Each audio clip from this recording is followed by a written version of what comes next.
Muy bien, seguimos en el canal 5 días y es momento de ir a nuestro espacio de diálogo con agentes del sector económico y está el economista Hugo Roy con nosotros en línea, a quien saludamos. ¿Cómo estás, Hugo? Muy buenos días.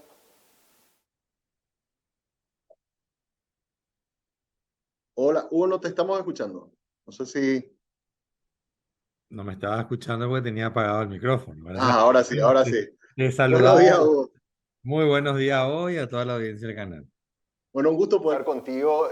Siempre estamos siguiendo los informes que presentan en Mentu, los análisis que haces también.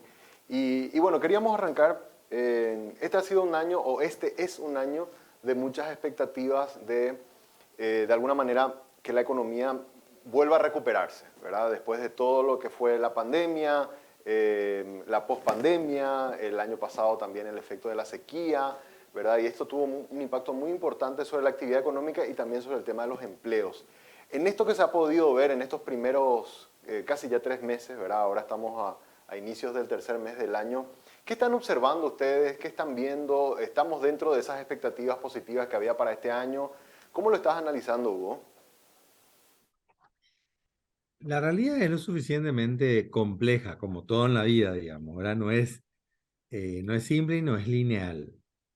Estamos, estamos viendo un buen año en términos de los números de crecimiento, en términos de los números del sector agrícola, o sea, había una ilusión el año pasado sobre el rendimiento agrícola, luego de años muy malos, y eso se está verificando, por suerte, o sea, hay un régimen de lluvia adecuado, bueno, lastimosamente en alguna zona más, ¿verdad? Pero de más ya, pero básicamente a lo que concierne a la producción agrícola, se está dando un buen año, va a estar dentro de lo previsible.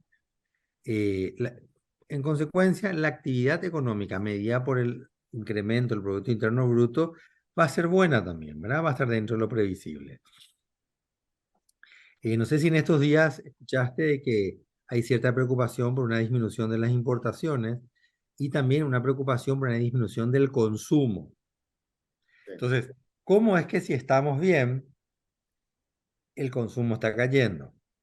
Y la respuesta sería, nosotros estamos en un año en el cual hay sectores que se van a recuperar y que van a crecer a tasas de 2 dígitos. El sector agrícola va a crecer a más del 30%. Pero hay otros sectores que no le va a ir muy bien. ¿Y por qué no le va a ir muy bien? Básicamente son aquellos sectores vinculados al consumo, vinculados al gasto de las familias principalmente, porque el ingreso de los hogares se mantiene bajo, ¿verdad?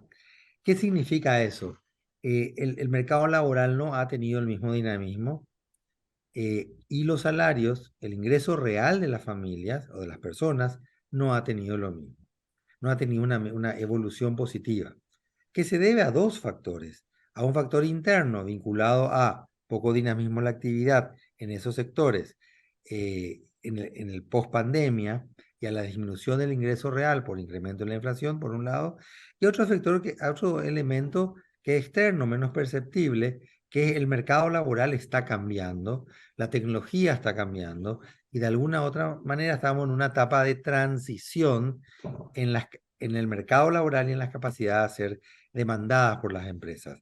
Y la gente se tiene que dar cuenta de eso. Totalmente. Y ahí quería compartir, porque ya pusiste la introducción para que comparta un poco el resultado de un sondeo que nosotros para esta entrevista preparamos. Le pido a los compañeros de control si nos pueden pasar lo que está respondiendo la gente en el Twitter. Y le hemos preguntado, te leo un poco los resultados, ¿verdad? Le preguntamos, conseguir un empleo en el último año fue, esto estamos diciendo en Twitter, más complicado, nos dice el 57.4%, más fácil, opina el 8.5%, y no hay trabajo, dice el 34% de los televidentes que están siguiendo el programa, ¿verdad? O sea, entre complicado y que no hay trabajo, pero ahí puntos nomás ya suman casi un 80%. Es la sensación por lo menos que tiene la audiencia, Hugo. Y es la sensación porque es la realidad. O sea, decir, eso está pasando en el mercado laboral hoy, ¿verdad? Como bien lo comentaba, hay un cambio en la demanda de capacidad y habilidades laborales, ¿verdad? La pandemia hizo que se demanden nuevas posiciones y no se demanden otras, ¿verdad? Eh, Hoy más que nunca se demandan informáticos, ¿verdad? Y probablemente se demanden menos recepcionistas, menos limpiadores, ¿verdad? O sea, entre otras cosas. Porque el metro cuadrado necesario por oficina disminuyó. Pero también es cierto que dada la inflación y dada la dificultad de las empresas de comercio y servicios, el salario promedio de la economía disminuyó. El salario nominal y al tener una inflación, el poder de compra de las familias disminuyó también. Y si las familias compran menos, entonces la gente va a consumir menos y al consumir menos, las empresas van a crecer menos y demandar menos trabajo. Y por eso a la gente le cuesta conseguir trabajo. Yo siempre digo, comento, eh, cuánto gana una persona, ¿verdad? Y vos sabés que el ingreso promedio per cápita del decil más rico, o sea, del 10% más rico del país, es de 5 millones de guaraníes, es decir, de 2 salarios mínimos. Si una persona gana 2 salarios mínimos, está entre el 10% más rico del país.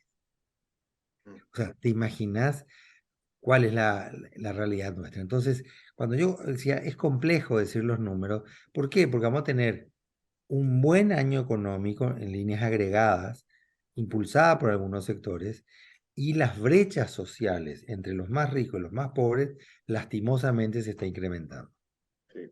Y esta es una consulta porque, a ver, Esto que estás comentando, Hugo, me hace o genera muchas veces sensaciones encontradas en la gente. O sea, lo que la gente percibe es lo que estamos viendo en ese pequeño sondeo que hicimos en redes sociales de que está más complicado conseguir laburo, de que no hay trabajo, pero después te sale el Instituto Nacional de Estadística, que hace poco lanzó su último dato de empleo al cierre del cuarto trimestre y te dice que aumentó el empleo, ¿verdad?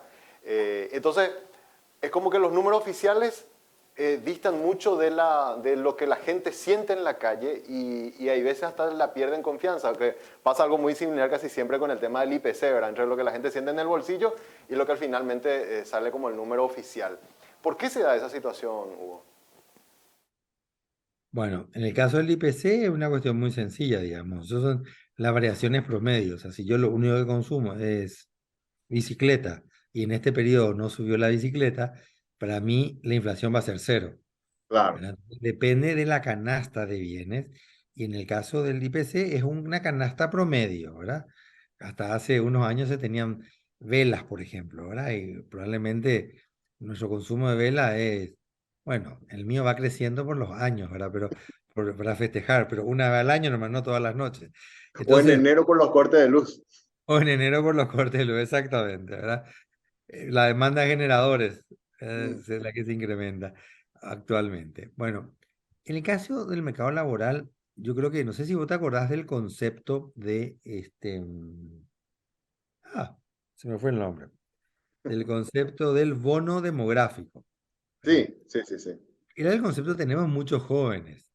¿Cuál es la consecuencia directa de ese hecho? La consecuencia directa de ese hecho es que tenemos muchos jóvenes que van entrando al mercado laboral, ¿verdad? Y entonces, ¿qué es lo importante?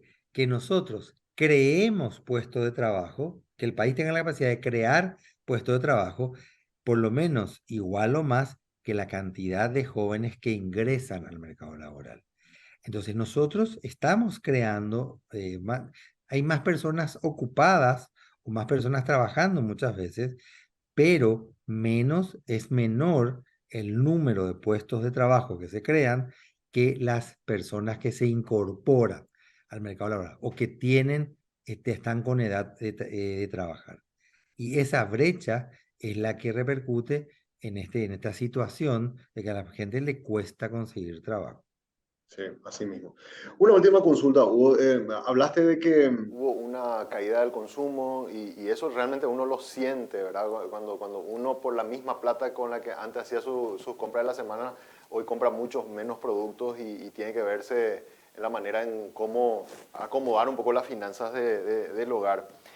Eh, ¿Qué podemos esperar en materia de poder adquisitivo y también en materia de poder acceder a un empleo para este año, ¿verdad? Porque los números macroeconómicos parece que van a estar bien, pero en realidad en la micro, en lo que la gente siente, la realidad es muy distinta. ¿Qué ustedes están esperando que pase este año? Mira, lo que pasa es que estamos en un año de elecciones. Y el año de elecciones también es un año en el cual todos los actores son muy prudentes. Sobre todo las empresas, porque quieren saber qué va a pasar con el futuro, digamos, ¿verdad? Entonces, lastimosamente las inversiones no están evolucionando como deberían, como esperamos. Por un lado, las inversiones privadas, pero por otro lado tenemos las inversiones públicas que tampoco tienen capacidad, tampoco tienen resto para seguir creciendo. ¿Por qué? Porque no tienen recursos, sencillo, ¿verdad? Y como en una elecciones probablemente los gastos son un poco desordenados o probablemente les cuesta a la gente tomar decisiones de ajustar sus gastos de manera racional, lo que vamos a ver es un año que va a ser complicado porque la inversión pública también va a ser, debería ser menor si quiere equilibrar. Como corolario, como la guinda, para la guinda de la torta, es que yo creo que los actores tenemos que ir pensando, los actores económicos tienen que ir pensando en que es muy probable que los impuestos se incrementen, sea quien sea el presidente de la República, porque las cuentas no dan. O se tiene el coraje de hacer un ajuste del gasto público de manera importante, de gasto de mala calidad a gasto de buena calidad. Yo no digo disminuir el gasto público, digo el gasto que está mal, cortarlo, ¿verdad? Claro. O se tiene el coraje de hacer eso, o el año que viene, o sea, nos vamos a encontrar entre abril y agosto con una suba importante, con una suba relevante de los impuestos, ¿verdad? Porque digo entre esa fecha, porque lo que va a ocurrir es que una vez que gane alguien, lo que va a pedirle al nuevo Parlamento que asuma el costo político, de tal forma que el presidente ya tuviera el campo libre con nuevos impuestos. Yo creo Sí. que lo que se viene es una suba impositiva. Mencionaste algo y breve, nomás quería que me gustaría saber tu opinión. Por ejemplo, Brasil. ¿Verdad? Creo que eligieron presidente en octubre. El 1 de enero arranca el año con un nuevo presidente, ¿verdad? Es más o menos su formato. Nosotros tenemos el formato de que a mitad de año, con un presupuesto que no lo diseñó, se instala un nuevo gobierno que hace lo que puede nomás para llegar hasta a completar el año, digamos, ¿verdad? ¿No sería en materia económica, mirando desde el punto de vista económico, tratar de acomodar eso como para que un año comience con una gestión de un nuevo presidente cada vez que hacemos elecciones, Hugo? A mí tanto me preocupa eso. Pero me preocupa aún más, creo que un mayor inconveniente el hecho de que se elige la última semana de abril y asume en la segunda quincena de agosto. Es muy largo el Entonces, periodo. nosotros no tenemos segunda vuelta, deberíamos tener segunda vuelta, pero no tenemos segunda vuelta. ¿Cuál es el problema que asuma el 30 de abril? Perdón, que asuma dos semanas después de ser electo, o un mes después. Porque realmente tenemos todo el año parado porque se está de elecciones, ¿verdad? O sea, hay cambios de ministro, porque algunos van a ser senadores, esa institución paró. Ningún ministro que asuma, el que asumió el mes pasado, ninguno va a hacer nada, está parado. O sea, dice, voy a continuar lo que se está haciendo. Entonces, tenemos parado todos los meses preelectorales, todos los meses de espera de transición, un presidente electo versus un presidente que está en ejercicio, pero que probablemente que está con la menor fuerza política. Y es un año casi perdido. Sí, es un tema a revisar realmente. Hugo, te agradecemos muchísimo por tu tiempo. Gracias por compartir con nosotros esta mañana. Gracias. Hoy a toda la audiencia del programa. Abrazos. Gracias. Soy economista conversando hoy con nosotros aquí en Monitor Económico.